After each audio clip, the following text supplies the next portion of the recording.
मौका वारदात पे मौजूद 10 चश्मदीद गवाह भी हैं। मौका वारदात से खूनी का पकड़ा जाना और सबसे इम्पोर्टेंट अहम बात है ये मर्डर वेपन जिससे हत्या की गई थी, ये पिस्तौल। इस पर आतिश जी की उंगलियों के निशान भी है। इससे साफ जाहिर होता है कि ये खून आतिश जी ने ही किया है। योर ऑनर, अभी अभी मेरे हाथ में विद्युत विभाग की एक सूची आई है जो इस केस का रुख बदल कर रख देगी। जब तक आप समझाएंगे नहीं तब तक। आतिश पाटिल का केस लेकर तू अच्छा नहीं कर रहा है केडी। आप कौन बोल रहे हैं भाई साहब?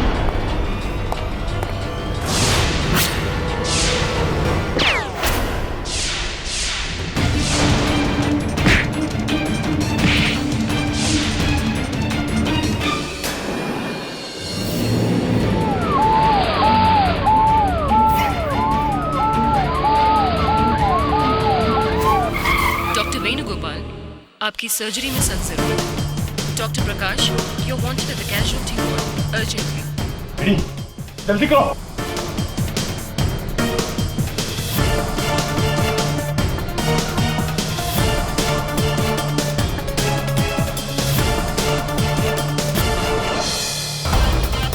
आज की ताजा खबर, केडी पाठक को गोली लग गई। आज की ताजा खबर, केडी पाठक को गोली लग गई। आज की ताजा खबर, केडी पाठक को गोली लग गई। नमस्कार, हम आपको ये न्यूज एक बार फिर से बताना चाहेंगे कि देश के मशहूर लॉयर मिस्टर केडी पाठक पर अज्ञात व्यक्ति द्वारा जानलेवा हमला हुआ है। इस हमले की वजह दिग्विजय पाटिल के बेटे आतिश हो सकते हैं, क्योंकि हाल ही में इस न सुलझने वाले केस पर केडी पाठक ने एक नए रूप से रोशनी डाली है। केडी पर हमला करने वाले वो लोग हो सकते हैं जो कि ये नहीं चाहते कि आतिश पाटिल कार्तिक मर्डर केस से बरी हो। मिस्टर केडी पाठक का ऑपरेशन पिछले 5 घंटों से चल रहा है। उनकी हालत अभी भी नाजुक बताई जा रही है। डॉक्टर्स का कहना है कि अगले 24 घंटे तक कुछ भी कहना संभव नहीं होगा। केडी पाठक पर ताज़ा जानकारी के लिए हमारे साथ बने रहिए। नमस्कार।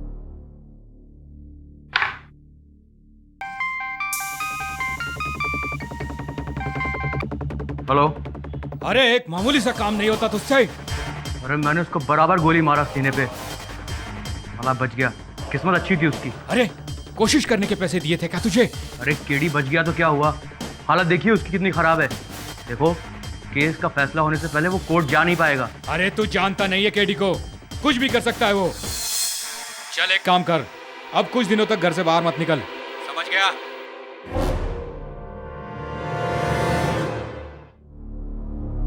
डॉक्टर प्रकाश, आपकी कैजुअल्टी वार्ड में सख्त जरूरत है।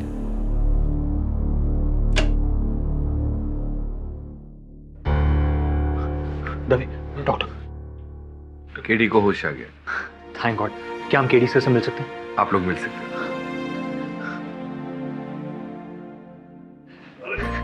सर थैंक गॉड आप ठीक हैं। अरे रिलैक्स वरुण, क्या कर रहा है? गोली लगी है, इमोशनल हो गया ये तुम्हें। गोली से नहीं मारा तो प्यार से मार देगा। आई एम सॉरी सर। मैं ठीक हूँ वरुण, लगता है पूरी तरह से ठीक होने में कुछ समय लगेगा। केडी तुम्हें किस पर शक है? कौन हो सकता है जिसने तुम पर हमला किया? पता नहीं यार, लेकिन धमकी भरे कॉल्स आ रहे थे कि मैं आतिश का केस छोड़ दूं। इसलिए मुझे लग रहा है कि जिसने भी मुझ पर गोली चलवाई उसका संबंध तो अवश्य है आतिश के केस के साथ। सर कल आतिश के केस की पेशी है। अगर आप कहें तो मैं दिग्विजय जी से कह दूं कि वो कोई दूसरा वकील। सोचने वाली बात है। तो एक काम करो,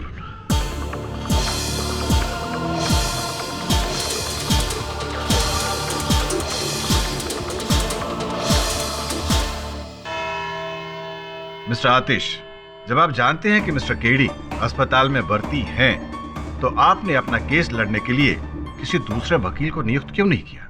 योर ऑनर, क्योंकि मैं नहीं चाहता कि मेरा केस कोई और वकील लड़े, और मुझे इस बात की पूरी उम्मीद भी है कि मिस्टर केडी जल्द से जल्द ठीक हो जाएंगे। उम्मीद के सहारे अदालत में केस नहीं लड़े जा सकते। मशवरा दे रहा हूँ आपको मैं आतिश जी, वैसे आज अदालत में आतिशबाजी जरूर होगी।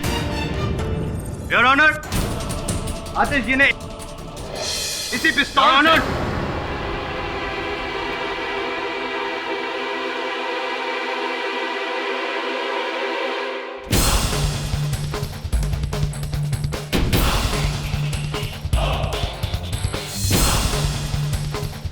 डॉक्टर्स का कहना है कि केडी से 1 हफ्ते बाद ठीक हो जाएंगे। इसीलिए केडी सर ने अपील की है कि इस केस की सुनवाई 1 हफ्ते बाद रखी जाए। I object your honour. Pathak साहब के साथ जो हुआ मुझे बहुत गम है उस बात का, हमदर्दी भी है योर ऑनर, लेकिन भावनाओं की कोई जगह नहीं होती ना अदालत में। और वैसे भी ये जो केस है वो सुर्खियों में आया हुआ महत्वपूर्ण केस है। 1 हफ्ते तक डिले करना मुझे लगता नहीं सही होगा। क्या पता पाठक साहब 1 हफ्ते में ठीक ना हो, 2 हफ्ते भी लग जाएं और शायद योर ऑनर। मिस्टर जायसवाल, ये सच है कि इस केस की सुनवाई को 1 हफ्ते के लिए बढ़ाना मुश्किल है, पर हर मुल्जिम को एक मौका मिलना चाहिए अपनी सफाई पेश करने का। इसलिए मैं मुल्जिम मिस्टर आतिश को 1 दिन की मोहलत देता हूं अपने लिए कोई दूसरा वकील नियुक्त करने के लिए।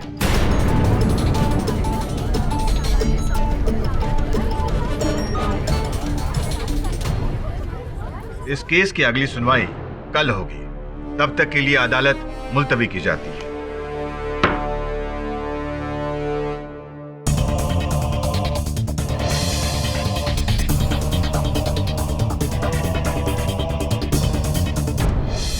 कोर्ट ने साफ शब्दों में कहा है कि कल अदालत में आतिश पाटिल के केस पर सुनवाई होगी। इस बात पर आप क्या कहना चाहेंगे?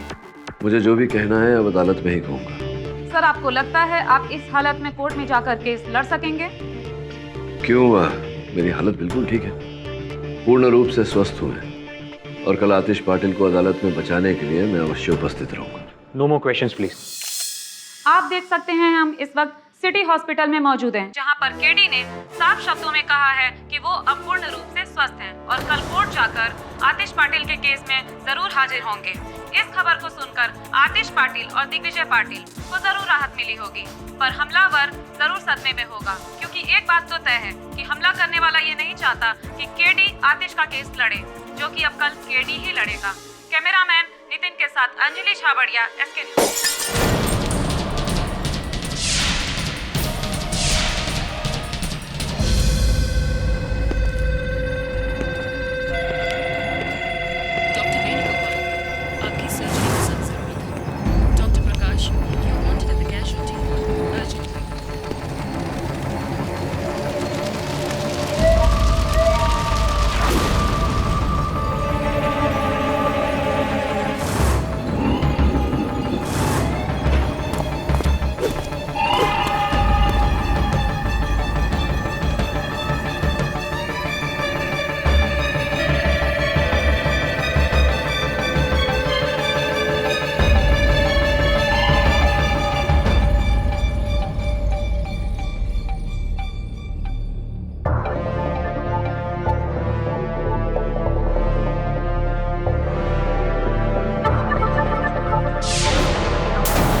मर गया क्या?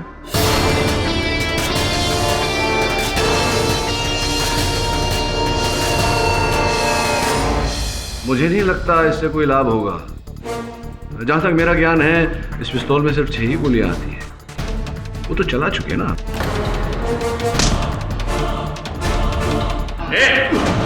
बेटा तू गया।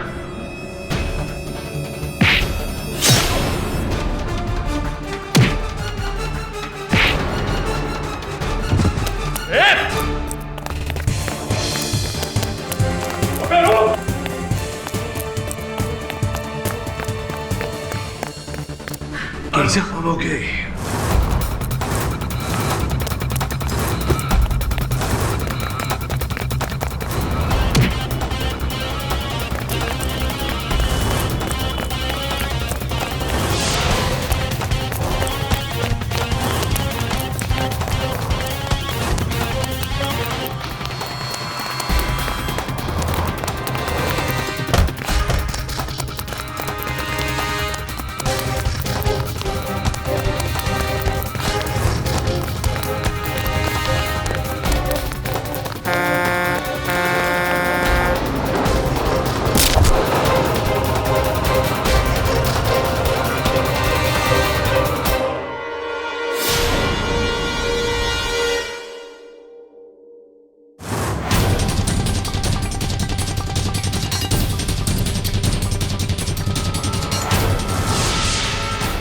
केडी बाहर क्या हो रहा है? अरे गोलियां, गन, केडी तुम्हारा जख्म खुल गया। केडी ये सब क्या है? What is happening here? एक शूटर केडीसी को मारने आया था, गोलियां चलाकर भाग गया। शूटर आया था? अच्छा, इसलिए तुमने प्रेस में झूठा बयान दिया कि तुम अदालत जाकर केस लड़ने वाले हो, ताकि शूटर तुम पर हमला करे और पकड़ा जाए, राइट? नहीं कृष्णकांत, मैंने कोई झूठ नहीं बोला। मैं कल अदालत जाने वाला हूँ। केडी भूल जाओ वो सब। तुम्हें खतरे से बाहर आए हुए अभी एक दिन भी पूरा नहीं हुआ है और तुम केस लड़ने की बात कर रहे हो? ठीक से 10 मिनट खड़े भी नहीं रह सकते। तुम्हारे शरीर से इतना खून बह चुका है। और फिर मैं सिर्फ डॉक्टर ही नहीं हूं, तुम्हारा दोस्त भी हूं। तुम यहां से कहीं नहीं जाओगे बस। कृष्णकांत, तुम जानते हो ना, मेरा मुवक्किल निर्दोष है, उसे बचाना मेरा कर्तव्य है, मेरा जाना जरूरी है। केडी तुम्हारी जान से बढ़कर कुछ भी नहीं है। और जब तक तुम पूरी तरह ठीक नहीं हो जाते, मैं तुम्हें कहीं नहीं जाने दूंगा। मैं इस कमरे से बाहर 2 गार्ड खड़े कर रहा हूं, वो पल पल की खबर मुझे देते रहेंगे। तुम कहीं नहीं जा रहे हो बस। Nurse, nurse! Don't believe this. Sorry KD, उसका एक्सीडेंट हो गया और वो ऑन द स्पॉट मर गया।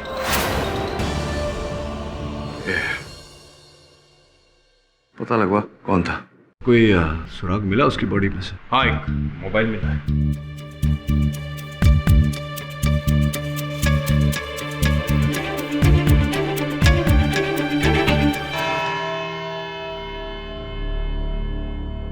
चलो।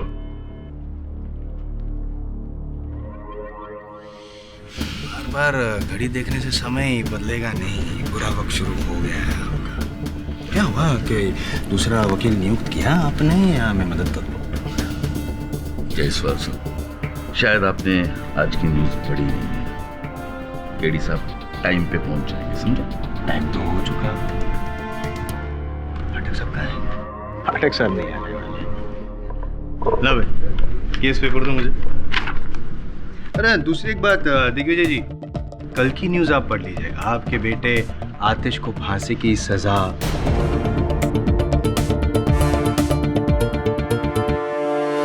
मिस्टर आतिश, कौन है आपके defence lawyer? Your honour, I am so sorry, हमने कोई नया वकील नहीं किया। मिस्टर आतिश, कल आपको साफ शब्दों में कहा गया था कि अगर मिस्टर पाठक आपका केस नहीं लड़ रहे हैं तो आप अपने लिए किसी दूसरे वकील का इंतजाम कीजिए। मुझे पूरा भरोसा है सर, केडी आज जरूर आएंगे। Your honour, I am sorry, लेकिन मुझे लगता है आतिश जी ने इस अदालत को एक वेटिंग रूम बना के रखा है। इंतजार करते रहो केडी पाठक का वक्त बर्बाद हो। मैं आग्रहपूर्वक आपसे गुजारिश करूंगा कि हमें और वेट नहीं करना चाहिए केडी पाठक का। अगर कोई दूसरा वकील है तो ठीक है, वरना योर ऑनर प्लीज आप नतीजा सुना दीजिए।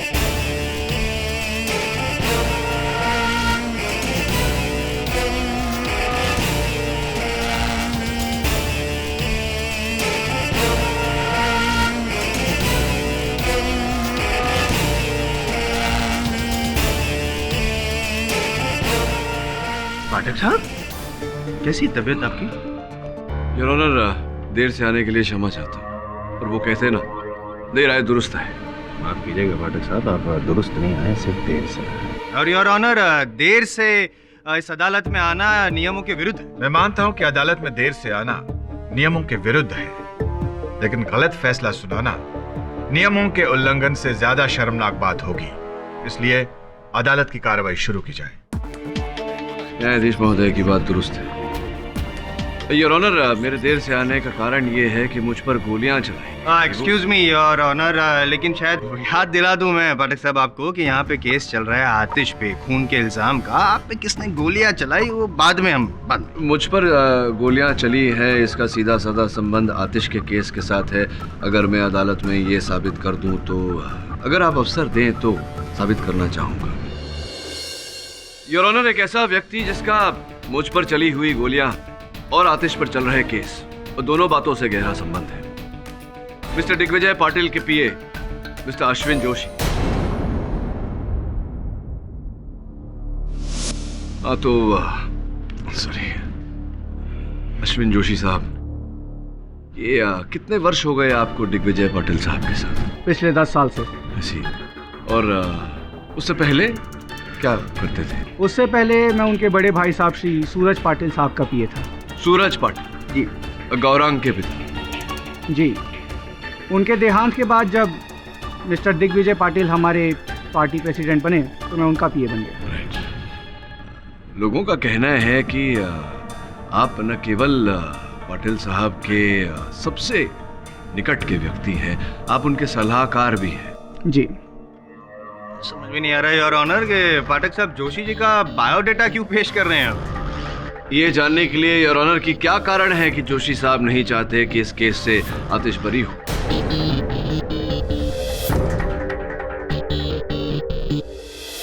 देखिए केडी साहब, ये गोलमोल बातें मेरी समझ में नहीं आती है। आपको जो भी कहना है पॉइंट टू पॉइंट बात कीजिए। चलिए पॉइंट टू पॉइंट बोलता हूँ। आप दद्दू बालम नामक किसी व्यक्ति को पहचानते हैं, जानते हैं? जी नहीं, पहली बार सुन रहा हूँ ये नाम। पहली बार आप ये नाम सुन रहे हैं? मैं बता दूं आपको कि दद्दू बालम वही व्यक्ति है जिसने मुझ पर जानलेवा हमला किया।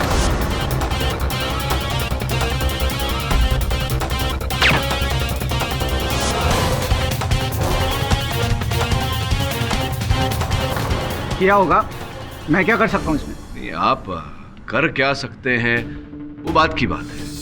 जो किया आपने वो ये कि जब मुझे दद्दू ने फोन पर धमकी दी या मुझ पर जानलेवा हमला किया, उससे पहले और उसके बाद आपने अपने दूरभाष यंत्र पे दद्दू से बातचीत की, वार्तालाप की। देखिए सरासर झूठ बात है, गलत कह रहे हैं आप। झूठ बोल रहा हूँ मैं? झूठ बोल रहा हूँ तो देखते हैं कि आपकी ये जो दूरभाष यंत्र की सूची जो हमने निकलवाई है ये क्या कहती है। ये देखिए, ये मार्क किया हुआ है, ये आप ही का नंबर है ना? और ये देखिए, दद्दू बालम जी का नंबर। अब इससे पहले जोशी साहब कि मैं अदालत में ये प्रमाणित कर दूं कि आप ही ने मुझ पर जानलेवा हमला कराए और आप ही ने मैनेजर शेट्टी की हत्या करके उसके आरोप में आतिश को फंसाया, आप कुछ कहना चाहेंगे? हाँ! चलवाई मैंने तुम पर गोली, मारना चाहता था तुम्हें और अब भी मारना चाहता हूं।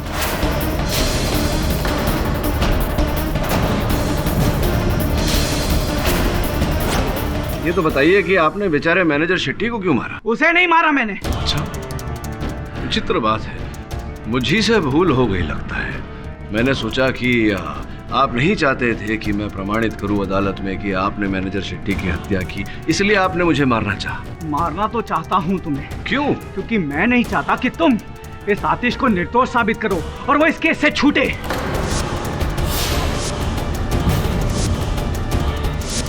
मैं चाहता हूं कि दिग्विजय पाटिल की इज्जत मिट्टी में मिल जाए।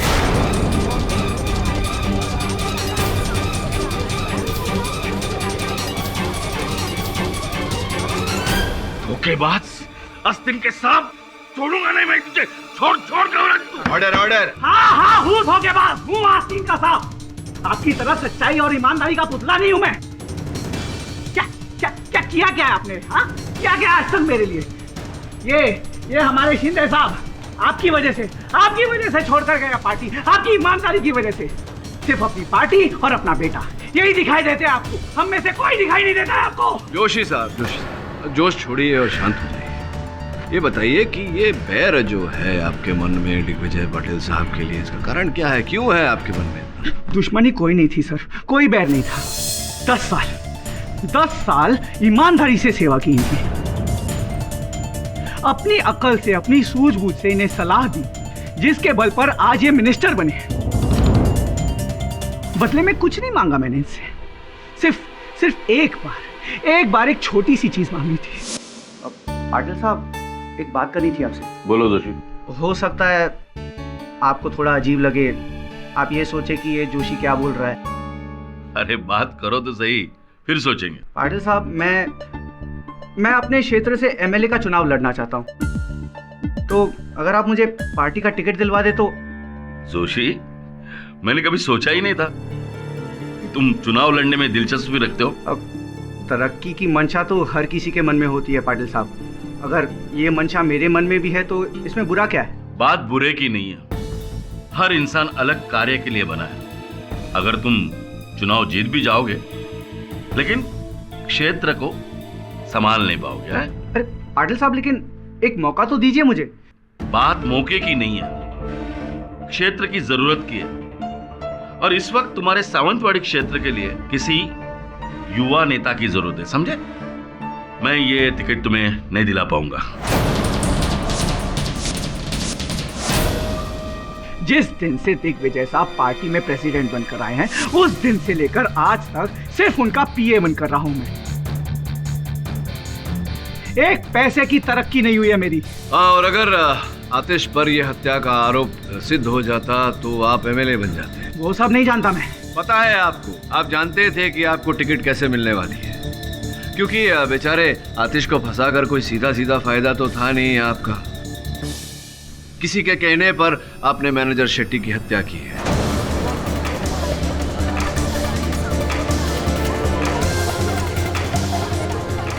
देखिए केडी साहब, मैं आपसे पहले भी कह चुका हूं कि मैनेजर शेट्टी को मैं नहीं जानता, मैंने उसे नहीं मारा। आप ही ने की है। और ऑनर जोर जबरदस्ती की जा रही है यहाँ पे जोशी जी पे इकबाल जुर्म करवाने के लिए। I object. Objection over.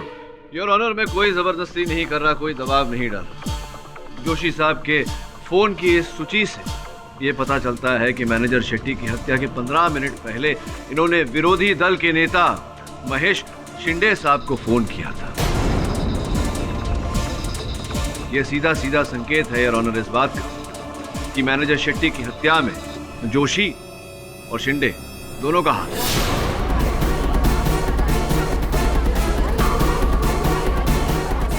Order order, silence in the court please. अरे केडी साहब, मैं आपसे कितनी बार कहूं, मैंने कोई खून नहीं किया। जरा ये अद्भुत बात लगी मुझे कि मैनेजर शेट्टी की हत्या के 15 मिनट पहले आपने विरोधी दल के नेता शिंदे साहब को फोन किया। अंततः क्या लेना देना है आपका शिंदे साहब के साथ? बताता हूं। क्या हुआ जोशी जी, टिकट देने से मना कर दिया ना? क्या बताऊं शिंदे साहब, पहली बार इतना ईमानदार आदमी देखा। अरे पाटिल साहब को अपने लोगों से ज्यादा अपनी पार्टी की पड़ी। भाई जोशी जी, राजनीति का पहला असूल है कि ना तो कोई किसी को टिकट देता है और ना ही कोई टिकट लेता है, बल्कि षड्यंत्र पूर्वक उसे छीना जाता है। आप कहना क्या चाहते हैं? कैसे मिलेगा मुझे टिकट? गद्दार बनो, गद्दारी करो, दिग्विजय और उसके बेटे की पल पल की खबर मुझे देते रहो। लेकिन उससे क्या होगा? अरे यार, तुम रहोगे पिए के पिए ही। मैं दिग्विजय और उसके बेटे के खिलाफ ऐसी साजिश रचूंगा कि वो पब्लिक में बदनाम हो जाएंगे और उनका राजनीतिक कैरियर बिल्कुल खत्म हो जाएगा। लेकिन उन्हें बर्बाद करके मेरा क्या फायदा है? उनकी पार्टी कमजोर हो जाएगी और तुम मेरी पार्टी से चुनाव लड़ोगे। तुम गद्दी से मतलब रखो यार, कहाँ पार्टियों के चक्कर में पड़े रहते हो? जाओ निकलो।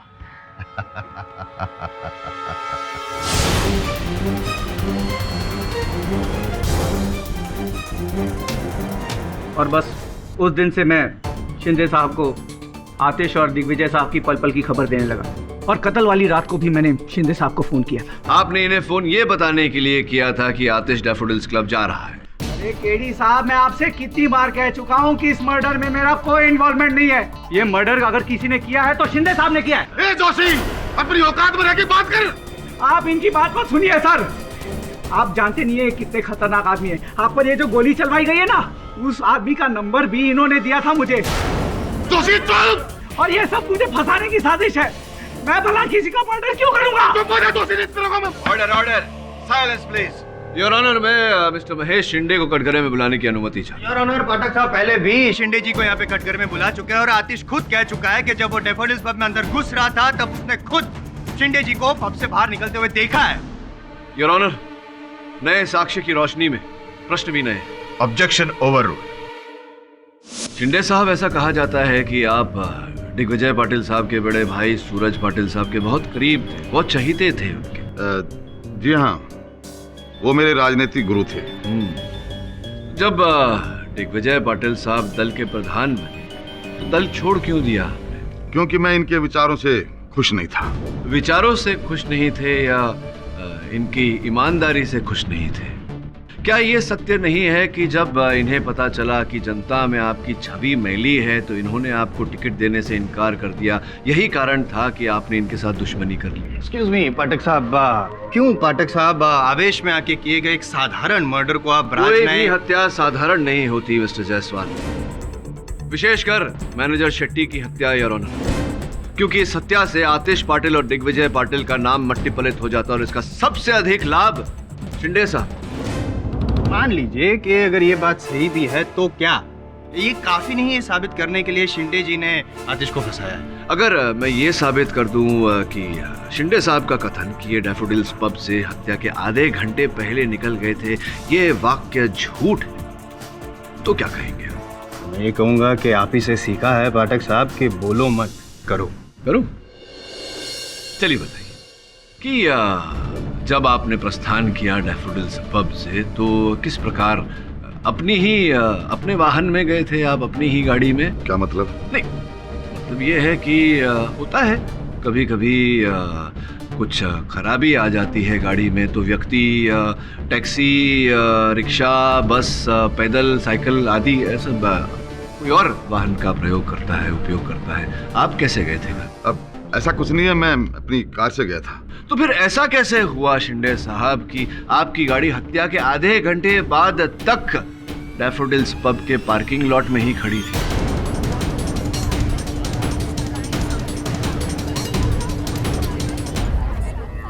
सॉरी टू डिस्टर्ब यू पाठक साहब, लेकिन क्या आपने वो पार्किंग लॉट चेक किया था? नहीं मिस्टर जायसवाल, मैंने पार्किंग लॉट चेक नहीं किया क्योंकि उस समय मैं डैफोडिल्स पब में उपस्थित नहीं था जिस समय हत्या हुई, किंतु मैंने उस पार्किंग लॉट का रजिस्टर सूची चेक की जिसमें वाहन के आने और जाने का समय दर्ज किया जाता है और उस रजिस्टर के अनुसार शिंदे साहब की गाड़ी हत्या के आधे घंटे बाद पार्किंग लॉट से निकली।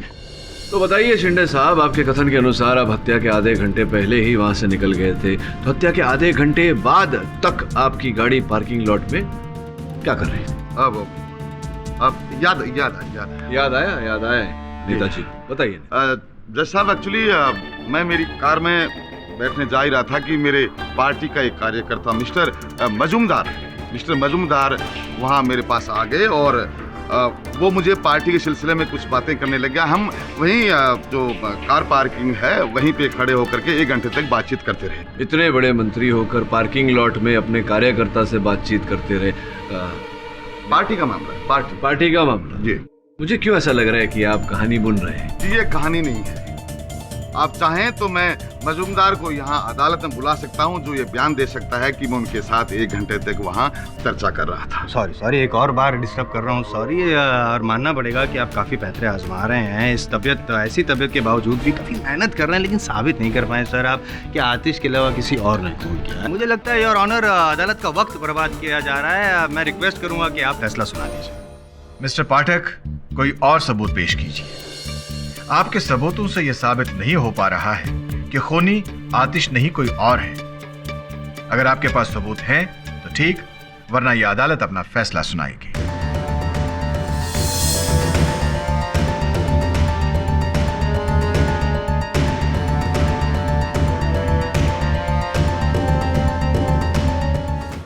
योर ऑनर, ये केस अभी मुझे काफी हद तक सुलझा हुआ लग रहा है। क्या बात? वो पाठक साहब मुझे भी बता दीजिए ना तो मेरी भी जो उलझन है वो सुलझ जाए। नहीं, आपकी उलझन दूर करने, आपको समझाने ही तो मैं अदालत आता हूँ जायसवाल साहब। योर ऑनर, मेरे पीछे जो महिला खड़ी हैं इंस्पेक्टर देवे के साथ, इनका नाम मिस पिंकी सुर्वे है।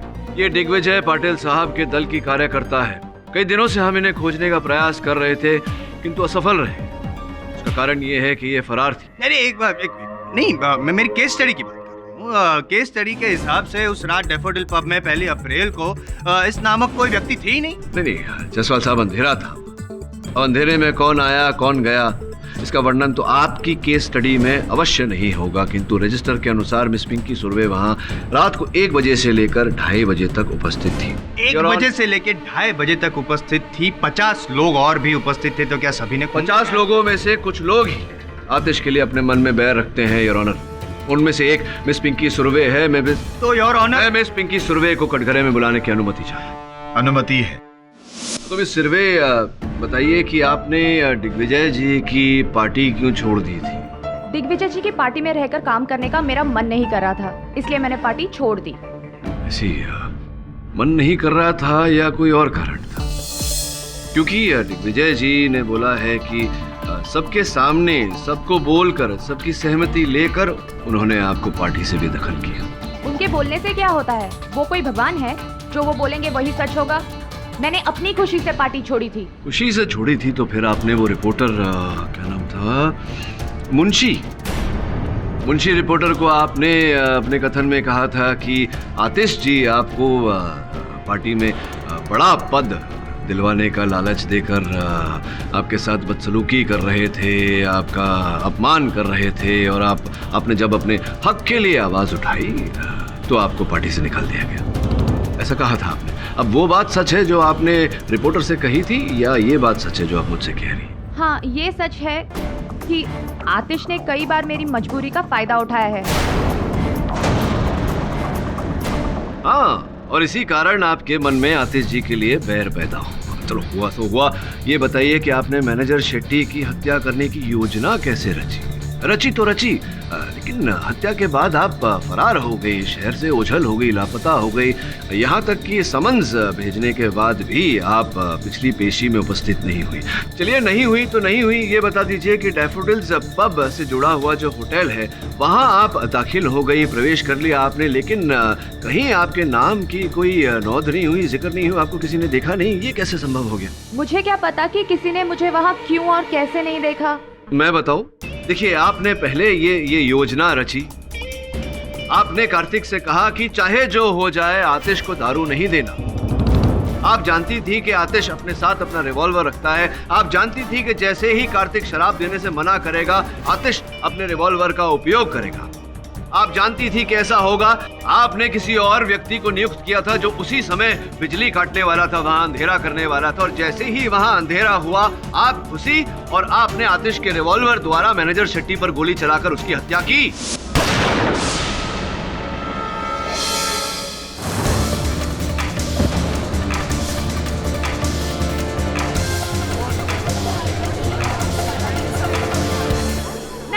नहीं, ये झूठे झूठे झूठे। मैंने ऐसा कुछ भी नहीं किया क्योंकि मैं वहाँ पर थी ही नहीं। आप वहाँ नहीं थी तो कहाँ थी? मैं ऊपर होटल में कमरे में थी। आप होटल के रूम में थी, इस बात का कोई सबूत है, कोई साक्ष्य है, कोई गवाह है?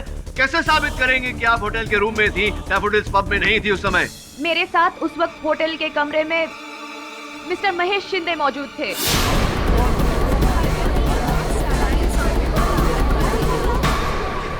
साहब, ये झूठ बोल रही है, मुझे फंसाने की कोशिश कर रही है लड़की। माँ कसम, में वहां नहीं था।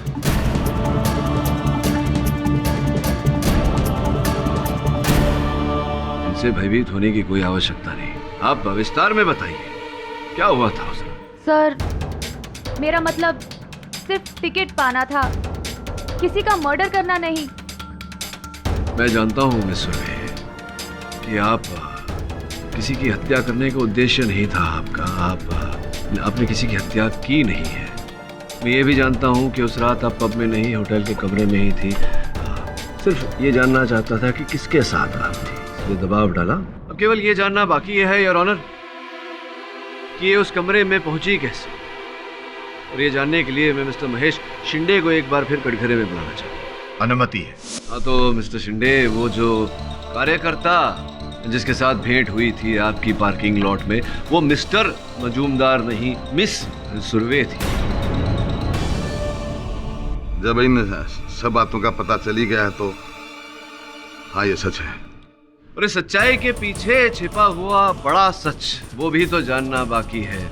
ये प्रमाणित करना बाकी है अदालत में कि आपने ही मैनेजर शेट्टी की हत्या। एक्सक्यूज मी योर ऑनर, जब ये साबित हो चुका है कि शिंदे साहब ऊपर कमरे में थे, मतलब जब खून हुआ तब वहाँ पे वो नीचे थे ही नहीं, तो फिर ये शक करने का और ये सवाल पूछने का सवाल ही पैदा नहीं होता। आपके इस प्रश्न के पीछे जो सच्चाई छिपी है वो सुन लेंगे तो आपकी उलझन पूरी दूर हो जाएगी। सुनिए योर ऑनर, हुआ कुछ ऐसा था। शिंदे साहब ने अपने कथन में कहा कि ये आधा घंटा पहले डैफोडिल्स पब से निकल गए, सत्य वचन। लेकिन इन्हें फोन आया था पाटिल साहब के पीए जोशी का जिन्होंने इन्हें बताया कि आतिश डैफोडिल्स पब जा रहा है, उसी समय इन्होंने ये योजना बनाई। इन्होंने मिस पिंकी सुरवे को वहां बुलाया। जज साहब, मैंने ऐसा कुछ भी नहीं किया। आप ही ने बुलाया, आप ही ने पिंकी सुरवे को वहां बुलाया था। केवल इतना ही नहीं, पिंकी सुरवे के नाम पर होटल का कमरा भी आप ही ने बुक कराया था, ताकि जब हम रजिस्टर देखें और हमारा संदेह पिंकी सुरवे की तरफ जाए तो पिंकी सुरवे अदालत में खड़े होकर कहे कि आप उस रात उसके साथ थे, कहीं और नहीं थे। हाँ, पक्का आ रहा ना। देख, इसमें कोई भी गड़बड़ नहीं होनी चाहिए। हाँ, अब मैं तेरे को थोड़ी देर में कॉल करता हूँ। पिंकी, पिंकी कैसी है? अच्छी हूँ, आप कैसे हैं सर? हम ठीक हैं भाई। पिंकी, क्या बात है, आपके काफी समय से दीदार नहीं हुआ। लेकिन आपने बुलाया तो हम आ भी तो गए ना। अरे हम तो आपको रोज ही याद करते हैं। अच्छा पिंकी, हाँ, अब की बार तेरे को टिकट जरूर मिलेगा, इस बात का भरोसा रखिए हम पे। तो ठीक है, फिर हम आपको भी नाराज नहीं करेंगे। अरे पिंकी, इधर कमरा है, आप चलिए, मैं आता हूँ। ठीक है। किंतु पिंकी के साथ होटल के कमरे में जाने से पहले आपने वेटर को पैसे दिए और कहा कि चाहे जितना जोर लगा ले आतिश को दारू वो न दे, क्योंकि आप जानते थे कि ये सरफिरा है, दारू ना मिलने पर ये अपने हथियार का उपयोग जरूर करेगा। और जिस व्यक्ति को आपने बिजली बुझाने के पैसे दिए थे वो रहा। ये वो आदमी नहीं है, वो आदमी कोई और था।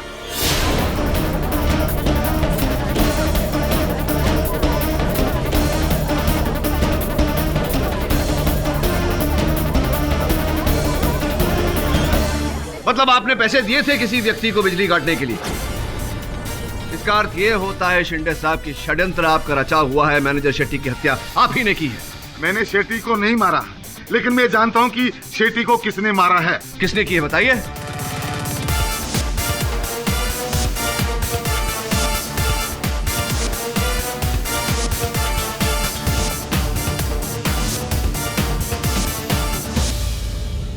गौरांग।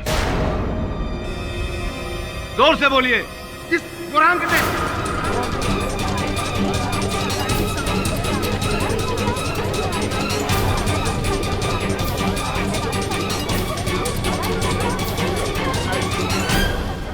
ये भी बता दीजिए कि आपको कैसे पता कि हत्या गौरांग ने की? मैं जब पिंकी के साथ होटल के कमरे में था तो मैंने शोर शराबा सुना, गुस्से की आवाजें सुनी, तो मैं कमरे से निकल करके नीचे चला गया।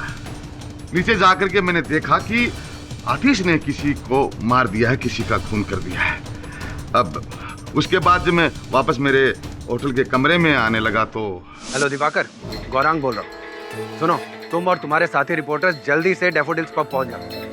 अरे कोई छोटी मोटी खबर नहीं दे रहा हूँ यार, यहाँ के मैनेजर का मर्डर हुआ है और मर्डर करने वाला कोई और नहीं, दिग्विजय पाटिल का बेटा आतिश पाटिल। ये खबर हर जगह हाईलाइट होनी चाहिए और हमेशा की तरह मेरा नाम आगे नहीं आने, समझे?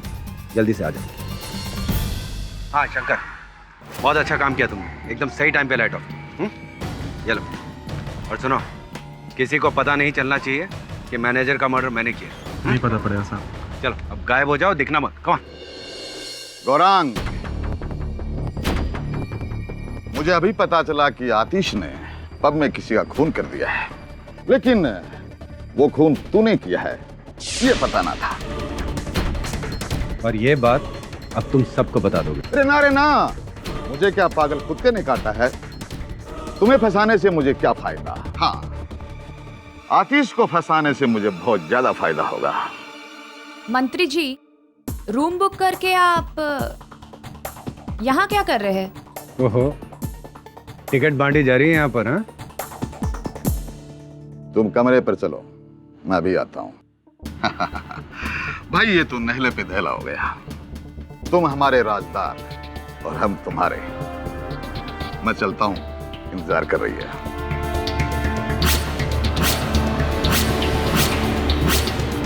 हाँ, मैंने ही मैनेजर शेट्टी का मर्डर किया।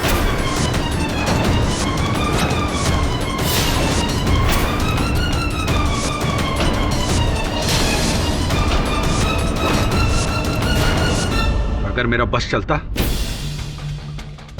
तो दिग्विजय पाटिल और आतिश को भी खत्म कर देता। गौरांग, अदालत में ये प्रमाणित हो चुका है कि मैनेजर शेट्टी की हत्या आपने की है। अब इकबाले जुर्म करना है तो करिए, वरना सत्य उगलवाने के तरीके भी हैं, पुलिस के पास भी, हमारे पास भी।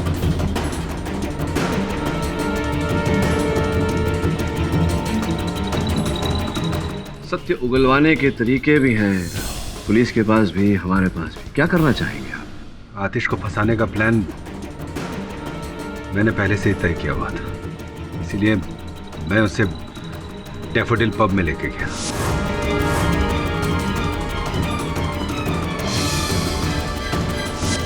जो झगड़ा हुआ था वो भी मुझे पता था वहां पर आतिश को शराब नहीं मिलेगी, वो लोग सर्व नहीं करेंगे और वो इस बात पर हंगामा खड़ा करेगा क्योंकि ये हमेशा से ऐसा करता है।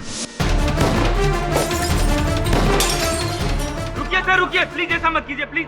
प्रॉब्लम क्या मुझे बताइए प्लीज। प्लीज गन अंदर रखिए प्लीज, प्लीज शांत हो जाइए।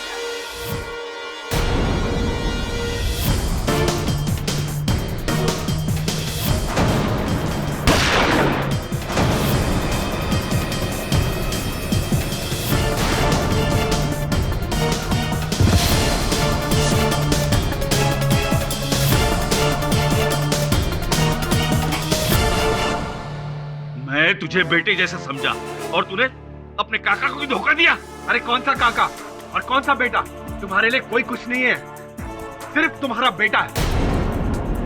मेरी मेहनत मैं करूं, सारा काम मैं करूं, और नाम किसका होता है? आतिश का। कोई भी पार्टी में अच्छा काम कुछ भी हो, क्रेडिट किसको मिलता है? आतिश को।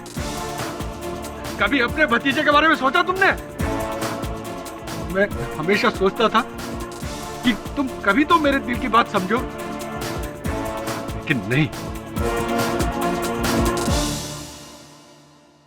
गौरांग भैया, आप एक बार मुझे अपने दिल की बात बोलकर तो देखते। बस यही प्रॉब्लम है तुम लोगों का। राजा समझते हो अपने आप को। कोई तुमसे भीख मांगे और तुम उसे भीख दे दो, लेकिन मुझे मेरे चुनाव का टिकट भीख में नहीं चाहिए था, अपनी काबिलियत पे चाहिए था। और फिर जिस दिन मुझे पता चला। तो पाटिल साहब, क्या सोचा है आपने? आपके क्षेत्र की बागडोर कौन संभालेगा? असली हकदार तो आतिश से ज्यादा गौरांग है, लेकिन आतिश मेरा खून है। मैं चाहकर भी उसका दिल नहीं तोड़ सकता। गौरांग को मैं समझा दूंगा। उसी दिन मैंने सोच लिया कि आतिश को मैं नहीं छोड़ूंगा, उसके गुस्से का इस्तेमाल करके बर्बाद कर दूंगा मैं उसे। मैंने अपनी प्लानिंग करनी शुरू की। मैं आतिश को गलत काम करने के लिए उकसाता था और फिर मीडिया को खबर करके उसकी बदनामी करता था, लेकिन इतना सब करने के बाद भी उसकी छवि खराब नहीं हुई। चुनाव का टिकट उसका कैंसिल नहीं हुआ। तब मैंने ये मर्डर का षड्यंत्र रचा। शर्मनाक बात है, लेकिन अब क्या करें, राजनीति है ही ऐसा दलदल। कदम रखा तो धंसना तो जरूर है। The defense rests, Your Honor। यह अदालत गौरांग पाटिल को मैनेजर शेट्टी का खून करने के जुर्म में दफा 302 के तहत उम्र कैद की सजा सुनाती है